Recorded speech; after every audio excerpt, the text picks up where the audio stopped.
When I was 6, my sister was half of my age. मतलब 3. Now I am 70. How old is my sister? 35 years. 35. 35. I am not 70. This question is past. My sister is half my age. 12. No, I am 70. दोस्तों आपने interview तो देख लिया होगा। आओ ऐसे सवालों को बड़ी आसानी से सीखते हैं। कह रहा है when I was 6 my sister was half my age, now I am 70, how old my sister. कह रहा व्हेन आई वाज 6 मतलब जब मैं 6 साल का था, my sister was half my age मतलब मेरी सिस्टर मेरी उम्र की आधी थी। अब मैं 70 साल का हूं तो मेरी सिस्टर कितने साल की होगी। तो दोस्तों ऐसे सवालों में हमें करना ये होता है कि एज का हमेशा डिफरेंस लिया जाता है, अंतर लिया जाता है कि दोनों के बीच में कितना अंतर है।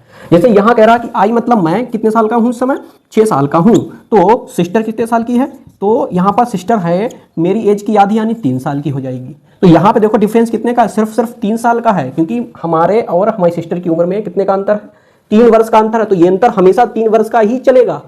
इस बात को आप ध्यान रखोगे अच्छी तरीके से, चाहे कोई 70 साल का हो जाए चाहे 100 साल का हो जाए, हमेशा इन दोनों की उम्र में अंतर 3 साल का ही रहेगा। जब यहाँ 3 साल का दिया गया है, कह रहा अब मैं 70 साल का हूं, मतलब कि अब फिर से मैं कितने साल का हो गया हूं, 70 साल का हो गया हूं। तो सिस्टर कितने साल की हो जाएगी, तो दोस्तों सिस्टर बताओ कितने साल की हो जाएगी। सिस्टर हो जाएगी 70 माइनस का 3 यानी 67 ईयर की हो जाएगी, ना कि आधी, ना कि 35 वर्ष की, 67 ईयर की हो जाएगी। क्योंकि भाई यहाँ साफ साफ पता चल रहा है कि when I was 6 my sister half my age, मतलब जब मैं 6 साल का था तो मेरी सिस्टर मेरे उम्र की आधी थी, मतलब 3 साल की थी। तो ये 3 साल का जो बीच में गैप आ रहा है इतना ही रहेगा हमेशा। तो इसका आंसर कितना आएगा, 67 आएगा।